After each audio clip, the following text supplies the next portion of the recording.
আজ বিকালে আমরা ইফতার করতে চলে গিয়েছিলাম পটুয়াখালী এয়ারপোর্ট।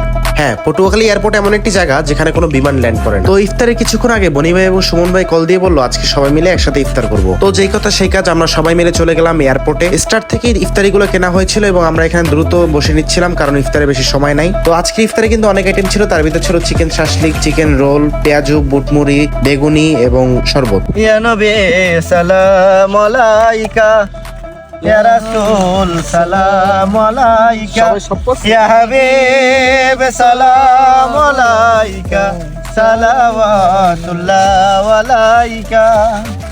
সকলে ইফতারি সামনে নিয়ে বেশি বেশি দোয়া করবেন। যত ইফতারি সামনে নিয়ে যত বেশি দোয়া করবেন, আল্লাহ তত বেশি কবুল করবে। সকলের মনের বাসনা যেন পূরণ হয়, আমি দোয়া করি। তো আজান দেওয়ার পর আমরা সবাই মিলে ইফতার করে নিলাম। ধন্যবাদ সুমন ভাইকে আজকের ইফতারি করানোর জন্য এবং ধন্যবাদ বনিয়ামিন ভাইকে এত সুন্দর একটি জায়গায় নিয়ে আসার জন্য। তো ইফতার করার পর আমরা সবাই এখানেই নামাজ আদায় করে নিলাম এবং পরে বাসায় ফিরে গেলাম।